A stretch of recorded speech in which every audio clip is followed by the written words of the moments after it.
God has offered you a deal. It promises an incredible payoff. Depending on which version you get, it could be eternal life in heaven, the greatest place in the universe, or even success and wealth in this world. And all we have to invest is our belief, believing that He exists and mostly doing what He says for about 70 years or so. Does this deal sound unbelievable to you? About 70 years of obedience for eternal riches? If this sort of unbelievable deal was offered to you by anyone else, would you accept it? What would you think? What's the first thing you'd do? First, you'd want some proof that the deal was legit. Who are the other clients? What did they think? Did they receive what they were promised?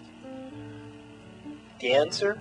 Well, there have been plenty of other clients, but they're all dead now, so you'll just have to believe they got what they contracted for. What about the party offering the deal? Is he reputable? Well, you find out that this guy's been offering the same deal for a long time, but never in the same place twice. He's worked under several different aliases and with several different frontmen. Their most notable representatives have been old guys, generally considered, well, eccentric by their own communities. How about if you found out that one of the earliest clients has had a marathon string of bad luck since entering the contract? How about if you found out that the contract is so vague that the greatest legal minds have been debating its details for thousands of years? How about if you found out that the previous terms of agreement were twice appended without consulting the original signatories? Would you enter an agreement in which one of the parties is also the overseeing authority? And worst of all, even if the promised payoff never comes, you can't back out. It'll be too late. You'll be dead. If you know anything about contracts, you wouldn't even entertain such an offer. But, like greenhorns buying the Brooklyn Bridge, millions of us have been swallowing this line for generations. He's promised us eternal life, but what proof of his abilities has he offered? A burning bush, turning water into wine?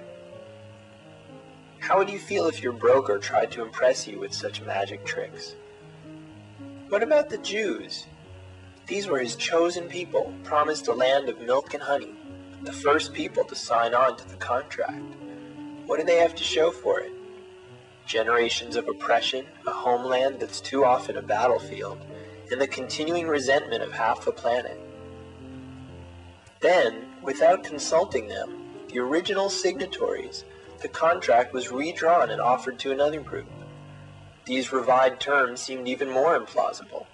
The Christians needed only to accept that Christ died for them, and they were promised the eternal bliss of heaven. Somewhere in the fine print it must have mentioned internal division and out-of-control clergy and the heavy burden of guilt.